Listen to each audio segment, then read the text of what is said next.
En Radio Salobreña, El Paso. Muy buenas tardes, bienvenidos un día más a este programa, El Paso, el programa dedicado a la Semana Santa, este año salobreñera. Ya les contaba que este año queríamos hacer algo diferente, algo especial, queríamos centrarnos en nuestra Semana Santa. Y bueno, ayer es verdad que les ofrecíamos un programa dedicado a la Semana Santa de la costa tropical, con los presidentes de las agrupaciones de Motril, de Almuñécar y, como no, la de Salobreña. Y hoy vamos a centrarnos en una cofradía. Hace algunas semanas tuvimos la ocasión de quedarnos aquí en el casco antiguo. Nos fuimos hasta en este caso, la Casa Hermandad de la Cofradía del Santísimo Cristo del Perdón, y la verdad es que pasamos una tarde maravillosa. Ya tendrán ocasión de escucharlo, porque tuvimos la gran suerte de que con nosotros estuviera Gerardo Pérez, durante muchos años director de esta casa, también compañero en los medios de comunicación. Y bueno, no hay nadie que sepa más de la historia de Salobreña que Gerardo Pérez. Y él ha estado con nosotros, estuvo esa tarde con nosotros y nos estuvo contando todo lo relacionado con el Sermón del Perdón. ¿Cuándo fue ese Sermón del Perdón? En el año 1950, y cómo 5 años después, y gracias a todo lo que sucedía y gracias a unos frailes, a unos padres que estuvieron aquí en la costa tropical, bueno, pues se crea la Cofradía del Perdón 5 años después. También en ese programa tuvimos ocasión de hablar con uno de los hermanos mayores que ha tenido esta cofradía, la Cofradía del Perdón. Te hablo de Julio Espín. Y bueno, seguramente muchas veces habrán escuchado hablar que a la Cofradía del Perdón se la llama la Cofradía de los Camioneros. ¿Por qué se la llama la Cofradía de los Camioneros? Bueno, pues quédense ahí, porque también se lo vamos a contar. Será Julio Espín quien se lo cuente, y también nos hablará de la Operación Trono, una operación que se puso en marcha gracias a Radio Salobreña, también gracias a esta casa, y gracias a la que se pudo comprar un nuevo trono para el Cristo del Perdón. También estará con nosotros el actual hermano mayor de la cofradía. Con él hablaremos un poco de cómo ha sido este año tan convulso. Nos contará el número de hermanos que tiene la cofradía, cómo se encuentra la cofradía en la actualidad. Y bueno, también estará una mujer con nosotros, una mujer llamada Pilar Ortega, que la verdad es que si hay que nombrar a una familia cofrade es la de ella. Su marido, gracias a esa operación que se hizo para que los camioneros portaran el trono, pues comenzó a participar, se hizo hermano de la Cofradía del Perdón, y con él sus hijos, sus nueras, sus nietos. Bueno, pues hablaremos con ella, hablaremos, no, ya tuvimos ocasión de hablar con ella, así que les vamos a ofrecer un resumen de todo lo que ocurrió. Este es el programa de hoy, espero que les guste. Ya saben que hay 2 reposiciones, una en directo a las 4 de la tarde, la otra será a las 8, y que justo una vez que termine el programa de las 8, este año podrán ver también la Semana Santa salobreñera a través del canal de YouTube de Radio Salobreña y a través de redes sociales, a través del Facebook de Radio Salobreña. Así que, dicho esto, una tarde más damos las gracias a Alberto Cruz, damos las gracias también a Moisés Franco, a Eduardo Cruz, y yo también darle las gracias por estar ahí un día más pendiente de nosotros. Nos vamos un poquito a publicidad y enseguida les contamos todo lo que vivimos en la Casa Hermandad de la Cofradía del Perdón de Salobreña.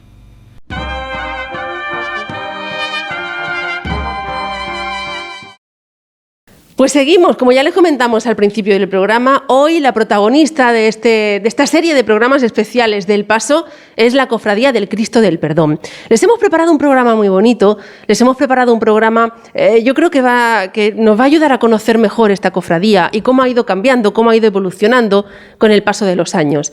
Déjenme que les presente al cronista oficial de Salobreña. Yo creo que lo conocen, es salobreñero. Durante muchísimos años ha estado justo detrás de este micrófono que tengo yo aquí ahora, detrás de los micrófonos de Radio Salobreña. Y si alguien conoce bien la historia de la cofradía del Cristo del Perdón, es él, es Gerardo Pérez. Muy buenas. Hola Carolina, ¿qué hay?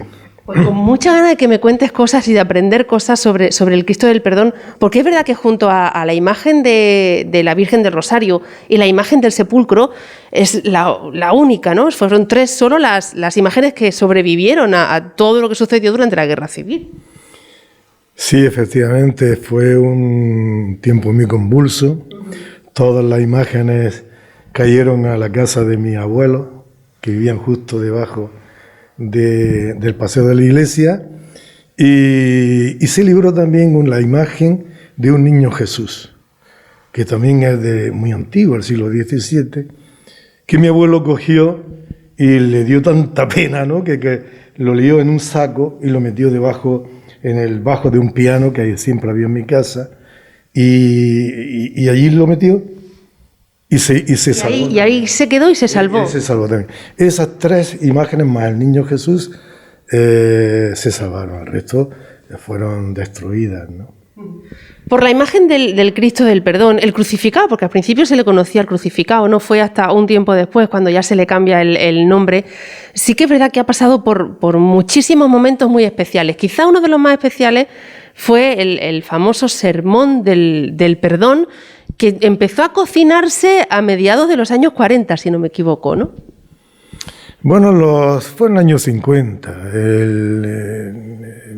Había misiones de jesuitas que venían a Salobreña porque eran el padre Welling, que era jesuita, era de Málaga, malagueño, don Antonio Morales Moreno, el párroco de Salobreña, también de Málaga, de Río Gordo, y tenían cierta amistad entre ellos, y siempre recurría a él. Entre otra cosa porque el padre Welling era una persona de una gran inteligencia, de una gran solvencia social.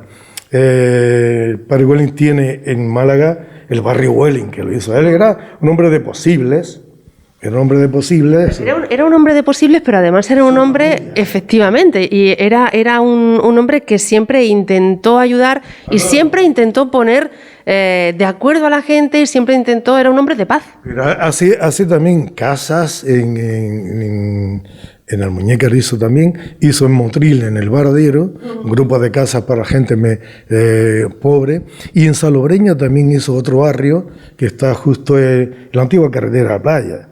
Donde está el mercado ahora, sí, esas casitas que hay, ¿no? Pero por detrás, esas que eran prácticamente cuarto y cocina, pero ten en cuenta que la gente vivía hacinada en el cine del Paseo de las Flores, en el castillo, debajo del paseo, en fin, cuevas, y en la misma chimenea de la fábrica, y toda esa gente había que darle una solución. Y claro, y este hombre era un hombre emprendedor, más que sacar, digamos, el espíritu creyente de la gente, lo que quería también era hacer una obra social, ¿no? Y era un hombre muy inteligente. Ten en cuenta que en aquella época el padre Welling tendría unos 37, 38 años, junto con el padre Puerto, junto con el padre Rejón, eran tres pilares importantísimos de las misiones populares de los jesuitas. Pero vamos a centrarnos en la Cofradía del Perdón. Hay una fecha importante en la cofradía. Eso es, el 26 de noviembre, si no me equivoco, de 1950. Se producen dos acontecimientos importantes. Yo creo que el más fue el desagravio, en este caso, que se produce al Cristo crucificado, al Cristo del Perdón. Sí, porque el Cristo del Perdón, como se sabe todo el pueblo, fue arrancado prácticamente del dosel que presidía el altar mayor, en un dosel de terciopelo rojo. Lo arrancaron, lo tiraron al suelo, tenía daños en la espalda, los brazos los mutilaron, uno de los brazos se perdió. Pero claro, he dicho antes que el padre Welling era muy inteligente, y lo era. Entonces, más que del desagravio, porque claro, ahí después de la guerra, cargar las tintas contra los agresores, era muy fácil. Era un recurso muy fácil, pero lo hizo de tal manera, con tal sutileza, que pasó a un segundo plano. Él sí estuvo durante mucho tiempo abonando un poquito un terreno para que luego... No hizo leña del árbol caído, ¿me comprendes? No quería arañar en la herida. Entre otras cuestiones, por una razón práctica, porque si yo voy a predicar para todo el mundo, no voy a predicar solamente para los creyentes, sino para los no creyentes, pues no voy a cargar las tintas contra los no creyentes porque me van a decir, vaya usted al carajo. Entonces, por una razón práctica, era así, ¿no? Y pasó en segundo plano el desagravio. Es verdad que aparece en una ostavilla que se difundió, pero claro, los poderes de aquella época querían más hacer hincapié ahí, Y este hombre no, este hombre era muy cauto, hasta tal punto que nunca utilizó el balcón del ayuntamiento, por ejemplo, para la arenga que tenía que hacer, sino que se iba a las casas particulares, en este caso que tú me estás contando, la de Antonio Díaz, la ferretería Antonio Díaz, arriba, y no quiso entrar en el balcón principal del ayuntamiento, que era corrido, porque no quería tampoco involucrarse con el poder fáctico de aquella época, ¿no? Era un tío. Esa era la opción más inteligente. Aquí me quedo, no me mojo mucho, pero voy haciendo mi labor, ¿no? Efectivamente. Entonces, si me preguntas sobre ese acto concreto... Sí, pues primero se produce lo que hemos dicho, el desagravio. Ya hemos visto un poco cómo se comporta el padre Welling, pero fue en el 55 cuando se produce... No, pero yo te sigo explicando un poco el 50. Dime. En ese acto del 50 se produce el cambio de Cristo crucificado a Cristo del perdón. Lo que hay era, mucha gente dice, es que fue un acto que se celebró en el Paseo de las Flores. Otros dicen, no, que fue en la salida del Paseo de la Iglesia. Otros, no, que fue en la plaza. Pues fue en todos sitios. Todo el mundo lleva razón. Pero entonces, realmente lo que me decías que... No, digo que todo el mundo... Claro, porque fue casa por casa, fue prácticamente puerta por puerta, ¿o cómo fue? Fue un Vía Crucis. Ajá. Y el Vía Crucis es 14 estaciones que se van haciendo en distintos puntos del recorrido, y entonces lo que hacen es, en cada estación, uno de los ponentes, uno de los misioneros, predica ese momento, ¿no? La crucifixión, los clavos, no sé qué. Todo ese recorrido se va haciendo, claro.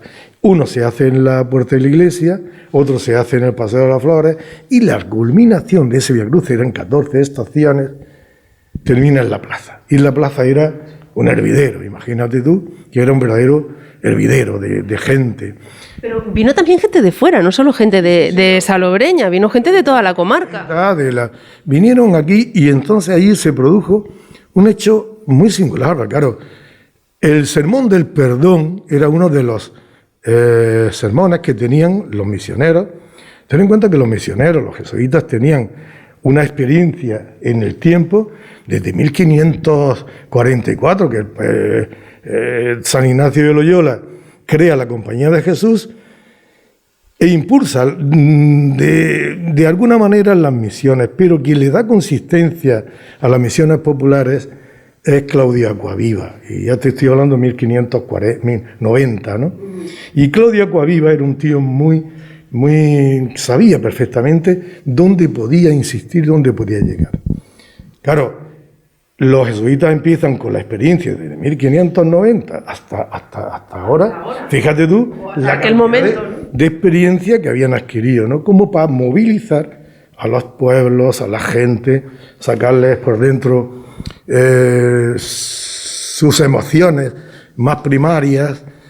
Y bueno, y en este caso concreto tenían el sermón de las llaves del sagrario, el sermón del perdón. No es que aquí se hiciera ese sermón. Ese sermón en particular o en especial, ¿no? En todos y cada uno de los pueblos donde iban, ¿no? El sermón del juicio final, el sermón de la muerte. Es decir, tenían varios, y uno de ellos, el sermón del perdón, era puramente efectista. Ellos cogían una imagen que además era la imagen del Cristo, que de los pueblos, o la Virgen de los Dolores. De cada pueblo cogían una imagen muy peculiar, muy del pueblo, ¿no? Y entonces aquí se produjo un hecho importantísimo, es decir, la gente agrupada. Algunos misioneros ponían el Cristo de espaldas a la gente para decir que el Cristo está enfadado con vosotros. No. Hasta que llegó un padre que era Padre Mach, que era una persona también mucho más moderada, más dialogante. Dice, no, el Cristo tiene que estar abierto a la gente. Y pusieron el Cristo en medio de la plaza, que había el pilar donde está ahora, aquí en la calle Agrila, yendo para el paseo. Ese pilar estaba en la plaza, con un vástago hacia arriba que tenía 3 brazos con 3 farolas, Y esa era la iluminación. Y ahí pusieron al Cristo. El Cristo lo rotaban en el... Para que todo el mundo tuviera la imagen de frente del Cristo. Fíjate tú, la experiencia del padre Welling o el padre Rejón arriba, con esa carga emocional que le daban a sus intervenciones, lo que hace es motivar a la gente de tal manera que empieza la gente a abrazarse, a llorar, No es que ellos quisieran conseguir ese espacio morboso, no, que incluso se llegaban a contagiar. Fue la espontaneidad, fue un acto totalmente espontáneo de la gente. A contagiar hasta el punto que ellos lloraban también, participaban de forma directa, ¿no? Y aquello fue tremendo, Y ahora la gente que se habían peleado, familias enteras, por rencillas Claro, porque veníamos también de una época bastante convulsa, como había sido una guerra civil, España estaba totalmente dividida y la costa no estaba ajena a ello, lógicamente. Hizo estragos en Salobreña y había mucha gente enfrentada. Y ese momento del perdón fue clave, ¿no? Y la gente respondió. Entonces, a partir de ahí se cambia la nomenclatura del Cristo crucificado, el Cristo del perdón, y empieza una nueva etapa distinta. Y a partir de ahí, 5 años después... En el 55 ya sí se crea la cofradía, ¿no? Y empieza la cofradía, claro, porque siempre dejaban ellos algo en marcha para que la gente siguiera con lo que ellos querían conseguir, ¿no? Y de hecho, a partir del 55 se crea, con algunas personas muy conocidas del pueblo, y el maestro Olivares, mi tío Paco Pérez Villascusa, José, no se llamaba García, que era José García, en fin, una serie de personas, Bernardino León, toda esa gente empieza a agrupar a ciertas personas y a partir de ahí empieza la cofradía a funcionar. Existe... 5 años también. Claro, porque luego también de nuevo hubo otro parón, hasta ya cuando se retoma la cofradía, claro. Había un declive general de toda la Semana Santa. En todos sitios no había gente ni siquiera para sacar los tronos, y a partir del 71, que también aquí está Julio Espín. Luego hablaremos con él. Y la imprenta surgió todo, que estábamos en la imprenta de Tamayo, de ¿por qué no lanzamos aquí algo para que dinamizar esto, recordar aquellos tiempos y tal? Y de ahí empieza todo, una que ya lo contarán ellos, porque aquí hasta ahí puedo yo leer. Yo ya me fui a Madrid. Y hasta aquí puedo leer, ahora que venga el resto, ¿no? Gerardo, muchísimas gracias. Por cierto, para terminar, ¿hay alguna imagen, fotografía, vídeo de ese momento? Porque... Vídeo seguro que no. Vídeo no había ni tomavistas, no había un tomavistas por ahí, ¿no? Ni siquiera fotos, lo que sí hay recuerdos. Y esos recuerdos están en las personas que yo he hablado con ellas, personas mayores. Hay un recuerdo, y ese recuerdo lo sigue expresando con gran emoción, ¿no? Es verdad que se lo ganaban a puros los curas, los jesuitas se lo ganaban por eso, porque tenían, ya te digo, una gran experiencia y hacían cosas que tú te imaginas. Imagínate tú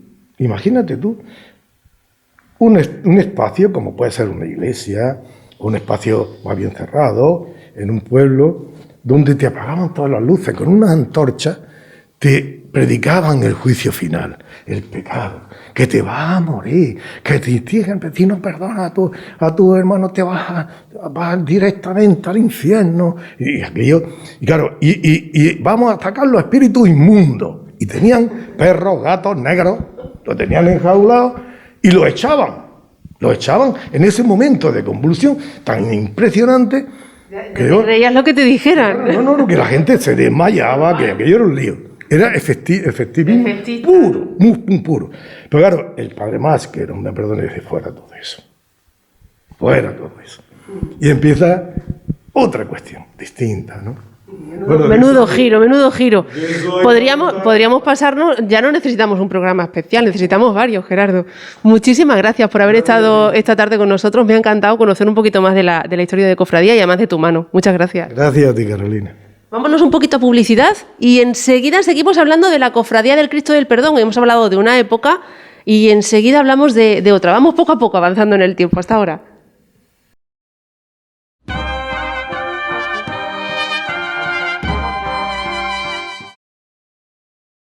Pues aquí seguimos, en la Casa Hermandad, que esta tarde, la Casa Hermandad de la Cofradía del Perdón de Salobreña, que esta tarde nos ha abierto sus puertas y donde estamos aprendiendo muchísimo, disfrutando muchísimo y conociendo más acerca de esta cofradía.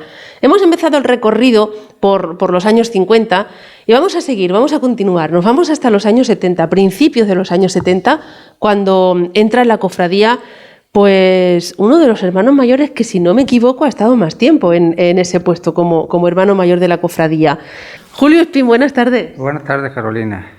Eran a principios de los años 70 cuando entras a formar parte de la cofradía. La cofradía ya existía desde los años 50, pero sí es verdad que había sufrido un parón, ¿no? Sí, la cofradía ya existía, porque la cofradía de Cristo del Perdón fue en los años 50 y algo.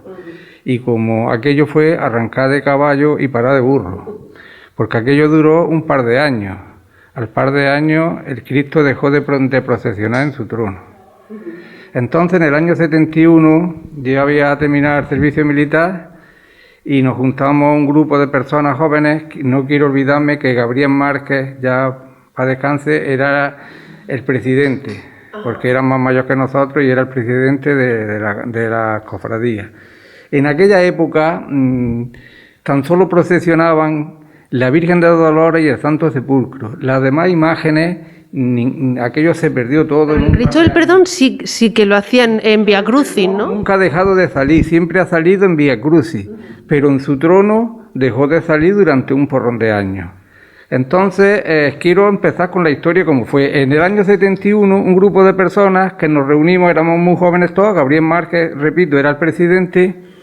Empezamos a recoger los tronos que estaban en distintos sitios del pueblo, uno en un bajo, otro en otro bajo, y en unas leñeras que había aquí en el horno de Nochebuena. ¿De cuándo data el trono que vosotros reformáis? ¿Un trono de madera? El trono se hizo en el 1950, cuando se formó la cofradía. Se funda la cofradía en el 55, ¿no?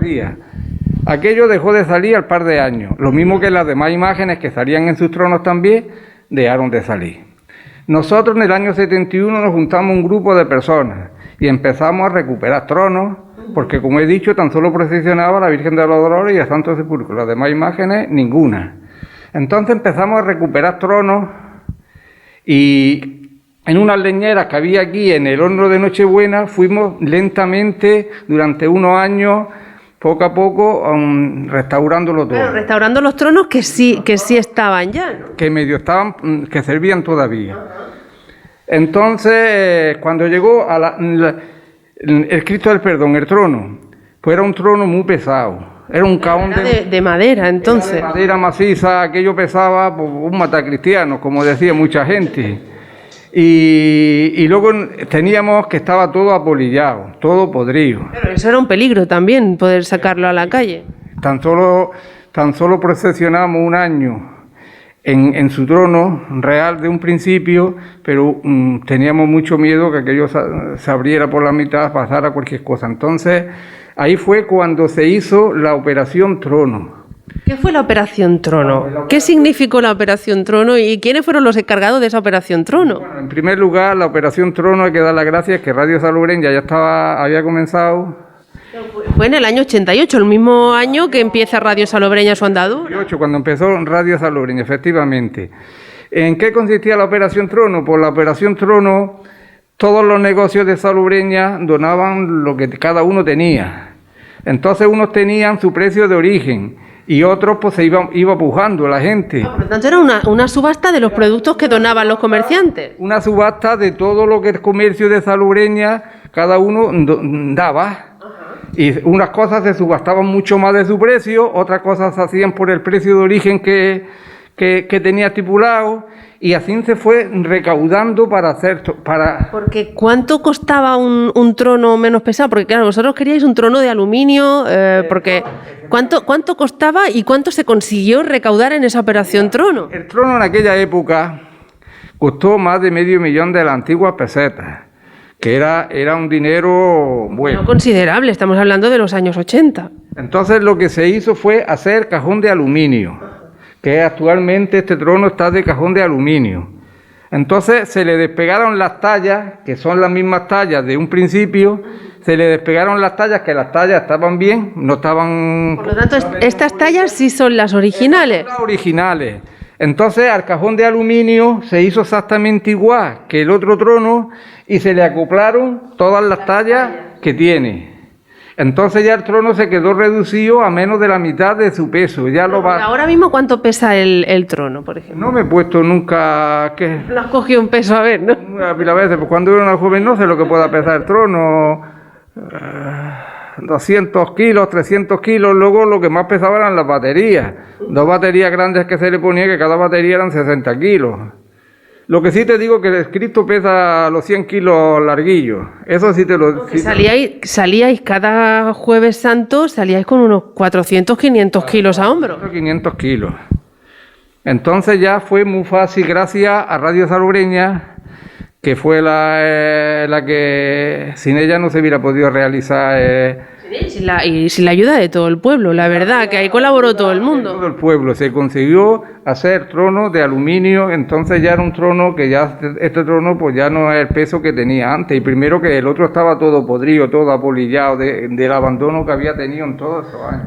Julio, a esta cofradía también con el paso de los años, quizá cada vez menos, ¿no? La gente cada vez es más joven y conoce menos la historia de esta cofradía. Pero, por ejemplo, en el año 92, que es cuando yo conozco la Semana Santa salobreñera, a mí me dijeron, no, hay que subir el Jueves Santo al casco antiguo porque sale el Cristo de los camioneros.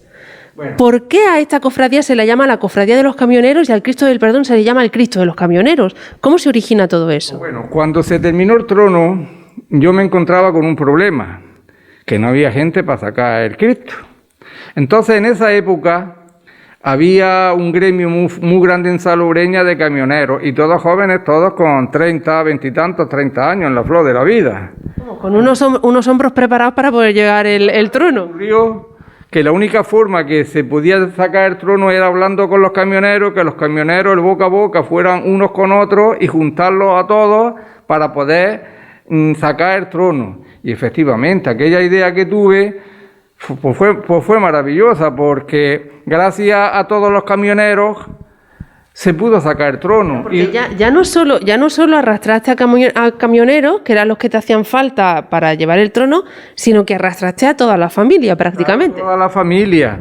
Incluso los camioneros tuvieron muchísimos años sacando el trono. Unos han fallecido, otros ya se han hecho más mayores, nos hemos hecho más mayores. ¿Queda alguno de esos camioneros? Camioneros también que sacan el Cristo. Aunque hay otros que han venido de fuera, pero que durante muchos años se les llamaba el Cristo de los camioneros porque casi todos eran camioneros. Y aquello pues dio resultado. Yo no me creía que aquello iba a pitar, pero yo tenía que imaginarme algo para poder sacar. ¿Cómo llegaste a la conclusión de los camioneros? Porque cuando alguien se imagina a gente fuerte, a un grupo de trabajadores fuertes, decía, bueno, pues un albañil a lo mejor es fuerte, pero un camionero. Sí, eran todos fuertes y gente joven y aquello pitó perfectamente. Incluso había algunos que hacían encaje de bolillos para poder cuadrar horarios y días para poder estar el Jueves Santo en Salobreña, porque muchas veces su trabajo se lo impedía. Hay muchas anécdotas de muchos camioneros que a lo mejor el miércoles santo le pillaban en Barcelona y decían, esto hay que descargarlo pronto, y si tenemos que ir de vacío para Salobreña, vamos de vacío, pero el Cristo hay que sacarlo. Y muchos venían sin carga con el camión de Barcelona a Salobreña para estar el Jueves Santo y sacar. Eso sí es verdad que hay muchas anécdotas de esas, de muchas personas que se venían de vacío por tratar de sacar el Cristo. Además, Julio, a ti te tocó como hermano mayor en una época en la que se vivió un auge tremendo de la Semana Santa, ya no solo en Salobreña, sino en toda la costa tropical, la provincia de Granada. Estamos hablando de los años 90. Fue cuando existe ese auge, todo el mundo quiere pertenecer a una cofradía, las cofradías de Salobreña se llenan de gente, de hermanos. ¿Cómo fue todo ese boom y por qué acaba? ¿Por qué de pronto parece que todo se ha ido al traste? Bueno, a través de muchísimos años aquí en las cofradías ha habido mucho alto y bajo. Ha habido veces que ha habido muchísima fiebre y veces que la fiebre se ha quitado sin aspirina ninguna. Que no hemos, medicación, ¿no? Nosotros hemos estado muchísimos años con los camioneros, con todos, que hemos tenido gente sobrada. Ahora han pasado más años, pues vamos casi justos. Ya se ha quitado la fiebre. A lo mejor dentro de otro par de años otra vez surge otra vez la fiebre y hay otro boom. Pues Julio, no sabía yo lo del porqué del Cristo de los Camioneros, me ha gustado mucho conocerlo. Tuve esa idea y esa idea... Bendita idea, porque al final... idea porque gracias a todos los camioneros pudimos salir, porque es que no había gente para sacar el Cristo. Pues Julio Espín, muchísimas gracias por esta tarde haber estado con nosotros y también habernos hablado un poquito de la historia de esta cofradía. Gracias. Muchas gracias a ti, Carolina. Gracias.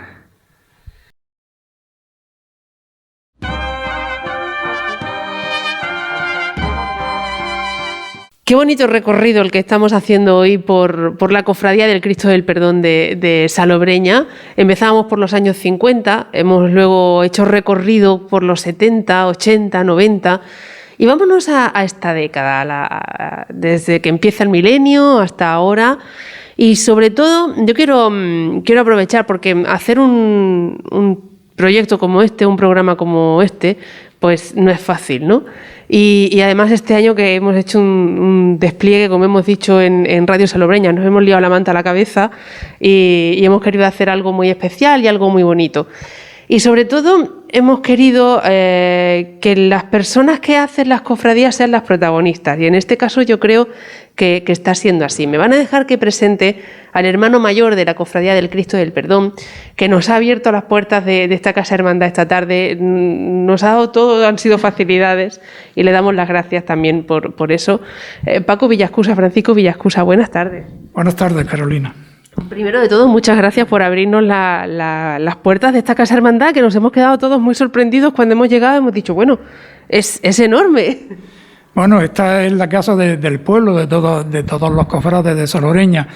De hecho, como estás viendo, tenemos los cuadros de los carteles de todos los años de Semana Santa, desde el año 1995, y los guardamos aquí, pues ya que la agrupación de cofradías no tiene donde guardarlos, pues los tenemos nosotros aquí en depósito. 2 años. El año pasado, cuando hablábamos en el mes de marzo y apenados, tristes porque no había procesiones, porque la gente no iba a poder disfrutar de la Semana Santa, y sobre todo por el motivo que era, ¿no? Algo tan feo como una crisis sanitaria, como un virus que lo ha paralizado todo. Y siempre decíamos, no, el año que viene pondremos el doble de ganas, el doble de esfuerzo, el año que viene será distinto, ya verás. Y míranos. Es verdad, yo creo que el año pasado nos cogió de una manera siendo más inconscientes del problema que se nos venía encima. De hecho, yo recuerdo que cuando hablábamos de suspender las procesiones, ya hacíamos proyectos para el año, para este año, incluso hacer actos extraordinarios para cuando terminara la pandemia. Pensábamos que iba a ser cuestión de unos meses y fíjate, ya llevamos un año, vamos por la segunda Semana Santa que no vamos a poder procesionar, aunque sí es verdad que el año pasado, de alguna manera, pues los cofrades se la inventaron para hacer actos en representación de la procesión. Entonces, los balcones, recuerdo que hicisteis cosas en los balcones, ¿verdad? Efectivamente, que en casi todas las casas cofrades pues se pusieron en los balcones las capas de los penitentes o las camisas de los portadores, e incluso se compartieron muchísimas fotos en las redes sociales. Fue bonito porque la única manera de saber que eso sucedía era compartirlo en redes sociales, porque estábamos todos en casa confinados. Efectivamente, yo recuerdo un acto muy bonito que hicieron en una casa cofrade por excelencia, que son los hijos y las nueras y los nietos de la que hablará después, de Pili Ortega. De Pilar Ortega. Y hicieron una proyección sobre una pared, hicieron una proyección de una procesión anterior y vivieron la procesión de una manera muy íntima. Incluso hicieron lo que hacemos todos los años después de terminar la procesión. Nos venimos aquí, nos tomamos un refrigerio. Pues ellos también lo hicieron en su casa, se tomaron el refrigerio. ¿Cómo ha sido este año de trabajo? Primero, supongo que habrá sido un año de esperanza, de ilusiones, ¿no? Vamos a luchar, vamos a pelear para que podamos salir en el 2021. ¿Cómo ha ido evolucionando y cambiando esa esperanza por, al final, resignación? Porque no nos ha quedado otra, ¿no? Bueno, yo creo que esto ha sido pues, igual que lo hemos vivido toda la sociedad, ¿no? Ha sido paulatino, hemos ido poco a poco cambiando Casi por días íbamos cambiando, las ¿no? Expectativas que teníamos. Nosotros lo que sí hicimos en principio fue dedicar el esfuerzo a recaudar fondos para ayudar a los más necesitados, ¿no? De hecho, pues bueno, desde esta cofradía el dinero que no nos gastamos en la procesión lo destinamos a Cáritas y en eso hemos estado todo este año. Ahora, pues bueno, se nos presenta otro año sin procesión.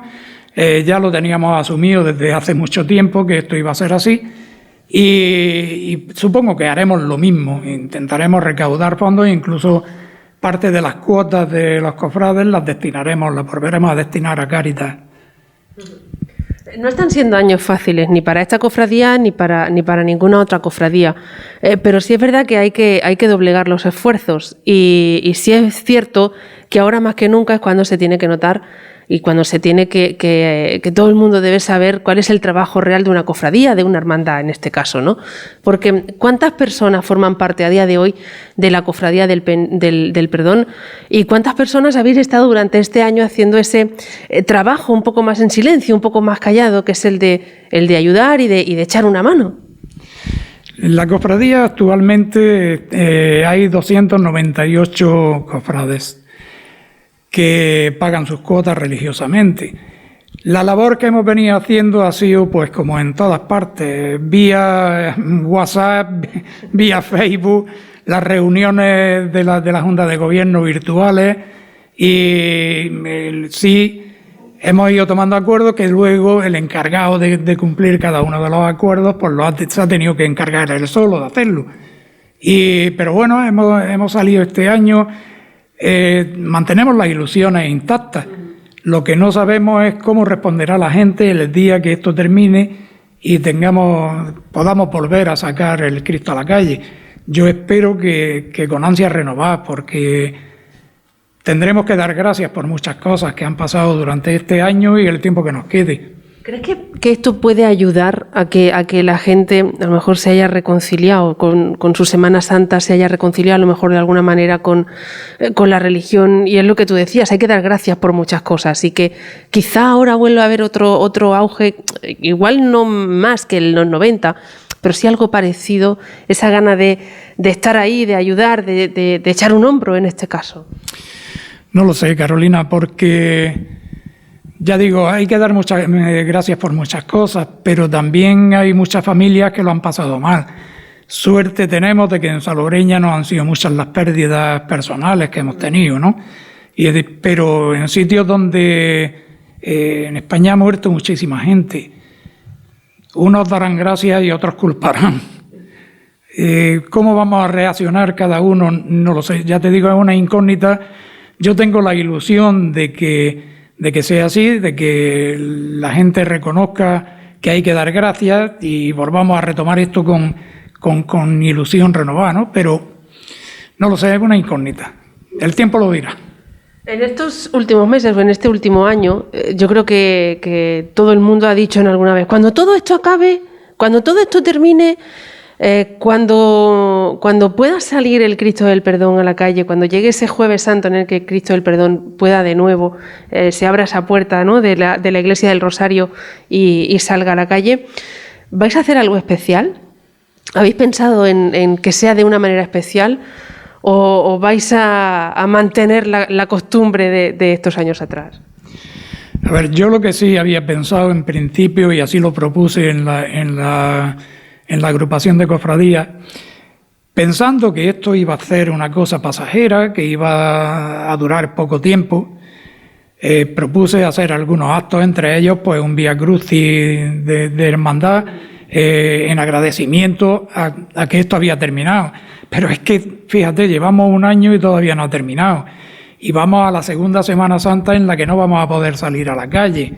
Hasta ahora mismo todos son incógnitas y no sabemos cuándo va a terminar esto.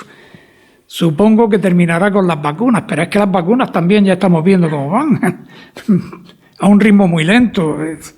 No lo sé, ahora mismo lo único que pedimos es salir de esta con bien y mitigar en lo que podamos las necesidades de las personas que tienen necesidades, intentar ayudar, y el tiempo dirá cómo se desarrolla esto. Pero que sea pronto, ese momento, que llegue pronto, el momento de no la nueva normalidad, la normalidad de verdad, la que teníamos antes, ¿no?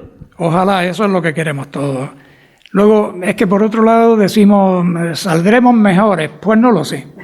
No lo sé, porque yo en este tiempo también he visto que han aflorado los egoísmos y no todos estamos por la labor de ser mejores. No sé. Esperemos que sea así, que todos seamos mejores, que todos nos llevemos mejor, que sepamos valorar al vecino y valorar nuestra propia vida, porque después de lo que estamos viviendo, valorar la vida sería importantísimo. Pero no lo sé. Es que si son los científicos y todavía no saben lo que va a pasar, yo menos. La verdad es que, hombre, yo todos los días pido porque esto se termine de una vez y termine con bien, pero se ve que no me escuchan mucho. Bueno, sí, seguro. Antes o después tendrán que escucharnos, ya verás. Casi para terminar, yo al principio de la entrevista quería darte las gracias por habernos abierto las puertas de esta Casa Hermandad, que hemos descubierto que es enorme y que esconde muchos secretos y que esconde muchísimos recuerdos de la cofradía. Pero también quiero hacer mucho hincapié en que este programa lo hemos preparado un poquito a la limón, y tú querías sobre todo recordar a toda la gente que está escuchándonos y viéndonos, que este año también se puede ver este programa, que lo que has querido es mostrar a las personas que hacen una cofradía, ¿no? Efectivamente, este año he pretendido que se vea la parte humana de la cofradía, y aunque estamos viendo los enseres de la cofradía, pero es porque de naturaleza están aquí y hay que mostrarlos. Pero lo que he pretendido es que se muestre la parte humana, y de ahí pues el que veamos el porqué ha sido el Cristo de los camioneros, el porqué de la vocación de Cristo del perdón, con aquel acto de perdón de la misión del 50 o del 51, y ahora pues Pili, que nos va a hablar de su familia, una familia cofrade al 100%, efectivamente.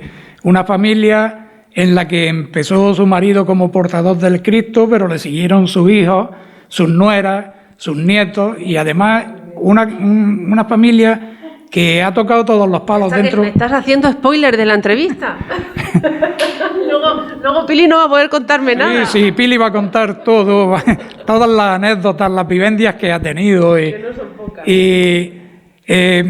Decía que es una familia que ha tocado todos los palos dentro de la cofradía, lo sigue tocando, porque tiene portadores, tiene penitentes, las nietas son acólitos, y los nietos pequeños ya van haciendo intención de ser portadores alguna vez. Así que... Pues Paco, aunque yo he disfrutado muchísimo de este programa, de la grabación de este programa, he disfrutado muchísimo aquí en esta Casa Hermandad con los cuadros, con todo lo que tenéis. A mí me gustaría que el año que viene fuera el paso tal cual lo conocemos, con su entrevista de 5 o 10 minutitos, que me hables cómo va a salir el trono este año, y cómo lo estáis decorando, y ojalá sea así, y ojalá tengamos una Semana Santa normal. Así que muchísimas gracias, eso es lo que te deseo a ti y a todos los que forman parte de esta cofradía. Muchas gracias.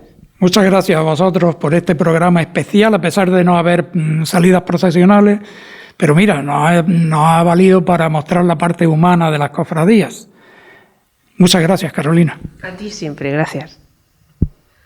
Nos vamos un poquito a publicidad, y bueno, ya lo adelantaba Francisco Villascusa. Enseguida estará con nosotros una cofrade que, como decía, toda su familia ha tocado prácticamente todos los palos dentro de la cofradía. Estará con nosotros Pilar Ortega. Hasta ahora.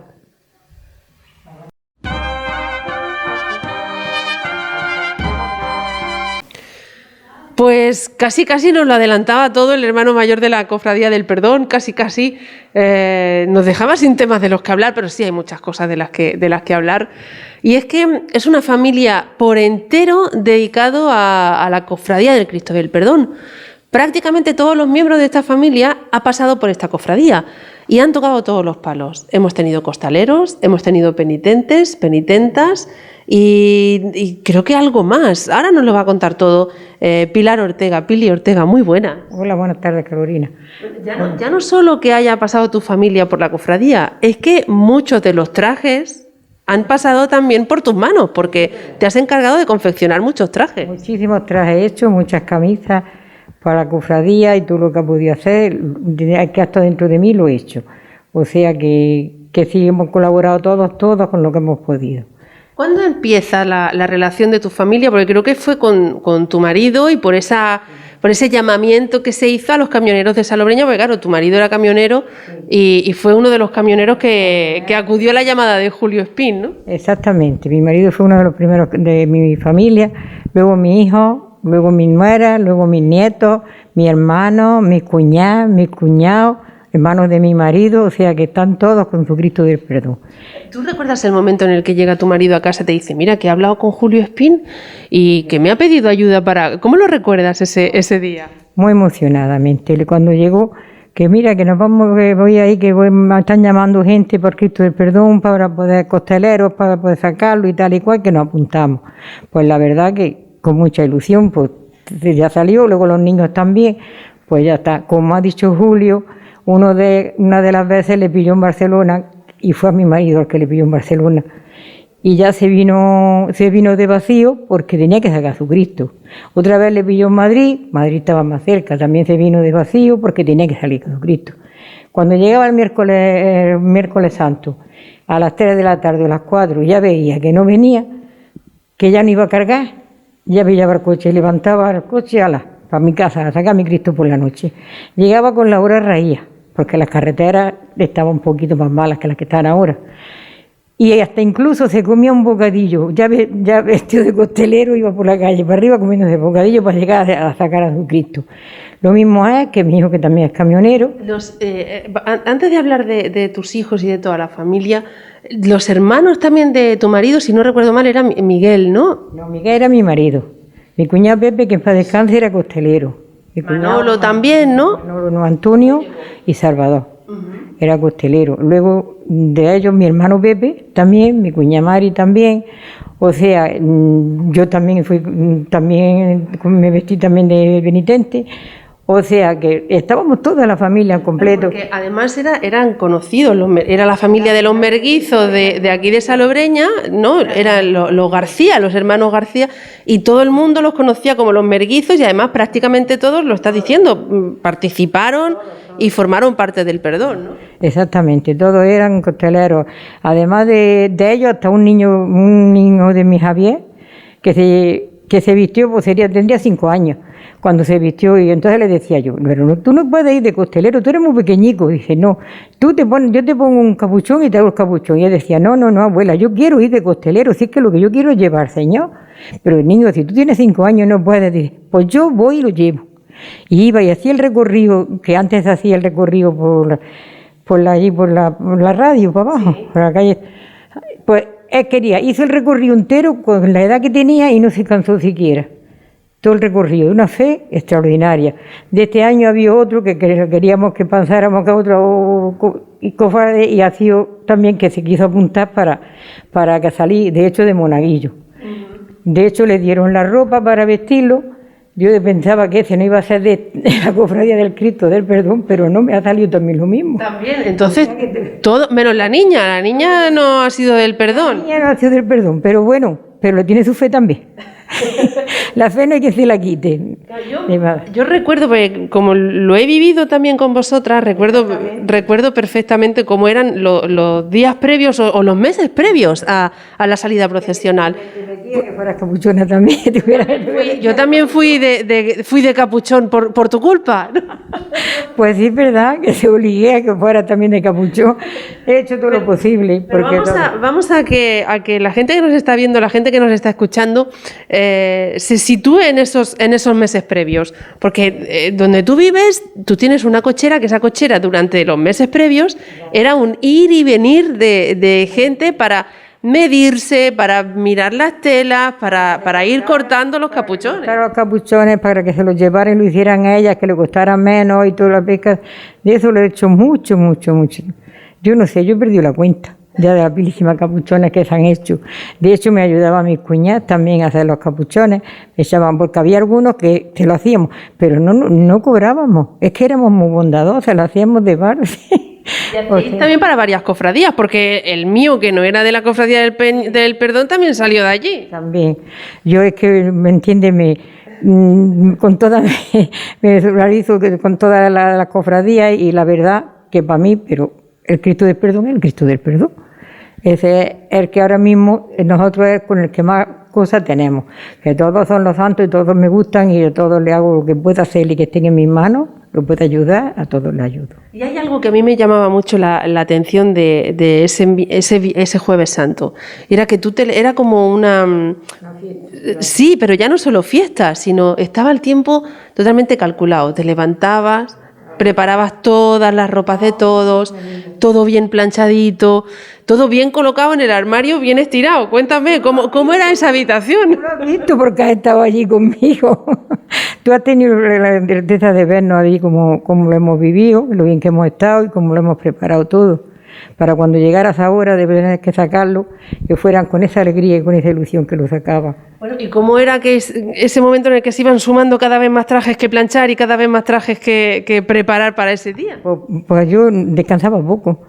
Descansaba poco porque, claro, mientras planchaba, los preparaba para acá y para allá, ya sabes, que los colgaba luego después uno en un sitio y otro en otro para que todos se fueran vistiendo y preparando. Sí, hay unos que venían por ahí, otras que no venían.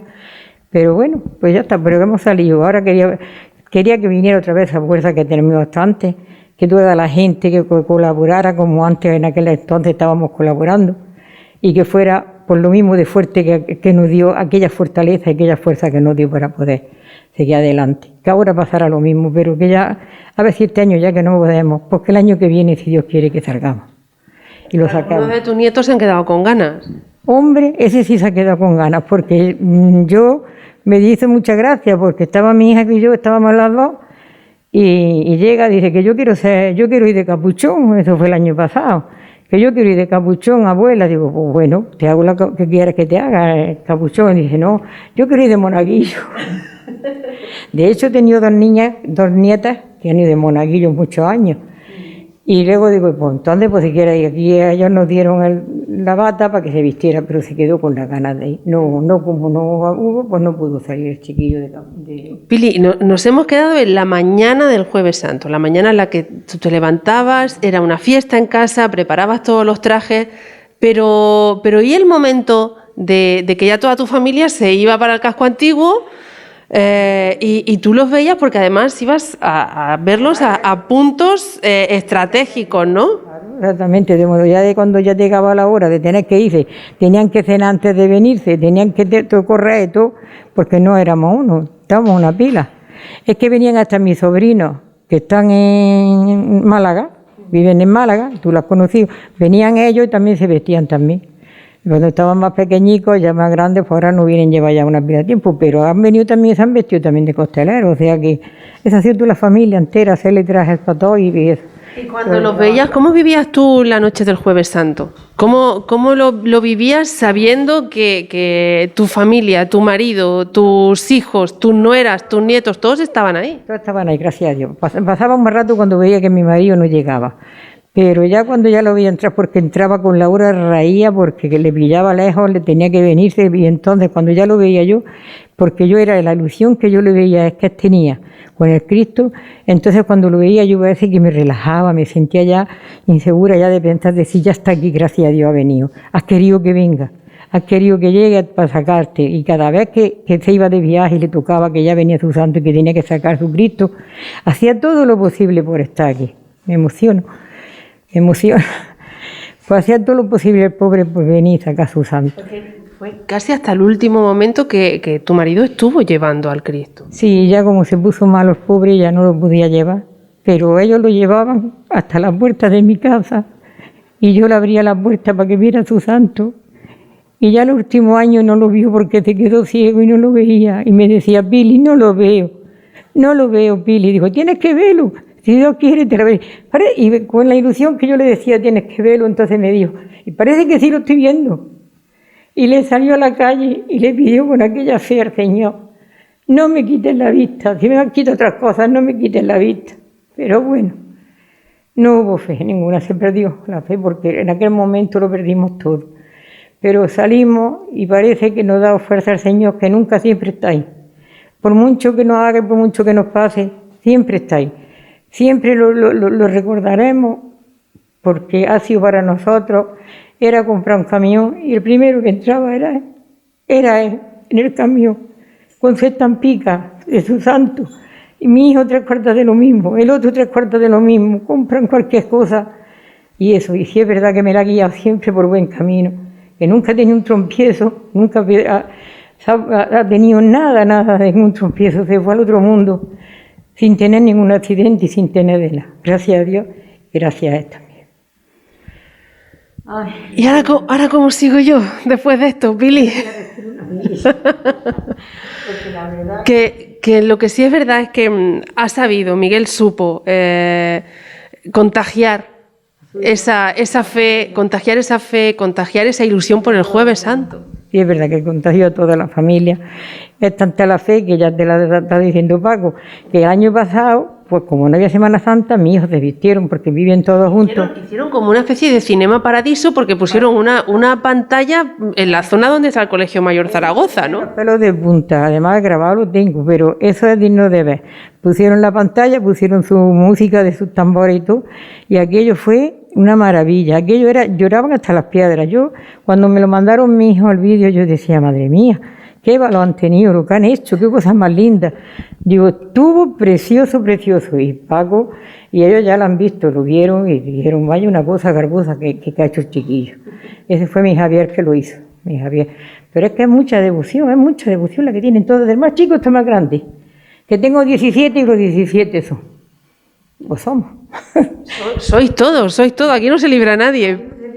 Pili, que me ha encantado hablar contigo esta tarde, que tenía yo muchas ganas de estar un ratillo contigo. Ay, yo también, hija de mi vida, te agradezco que me hayas hecho esta entrevista porque verdaderamente merece la pena y me alegro de esto. Y le damos, como digo yo, mucha fuerza a los que lo llevan, a los que lo guían, a todos los camioneros del mundo, que vaya siempre con ellos y que lo guíe por buen camino y que no le faltará a ninguno, ni los camioneros a él ni a los quimaneros. Ya lo llevará. Y muchas gracias a Julio y a Paco y a Gerardo porque verdaderamente tienen una cofradía que merece la pena. Muchas gracias a ti por estas palabras. Gracias, Pili. Y bueno, que casi tenemos que marcharnos. Nos vamos a ir con un poquito de publicidad. Nada, unos segundos y enseguida te digo todo lo que mañana vamos a tener en estos programas especiales del Paso que te estamos ofreciendo en Radio Salobreña hasta ahora.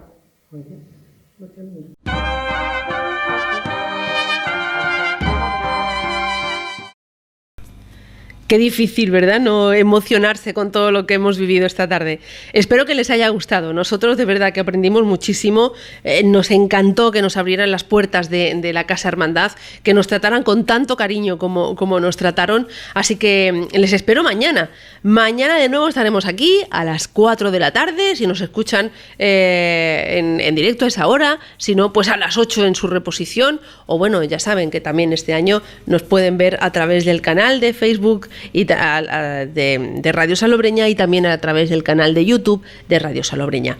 Saludos de todos los que este año hemos hecho posible este programa El Paso y mañana, atención, porque los protagonistas, la cofradía protagonista será la cofradía del Santísimo Cristo de la Humillación. Que tengan una buena tarde. Hasta mañana. El Paso, programa patrocinado por Librería 1616, Asesoría Navarro Bosch, Oliveros Joyeros, Aba Costa Salobreña, Joyería Sánchez, Frutas Manzano, Inmobiliaria Salobreña Vacaciones, Puerto de Motril y La Palma.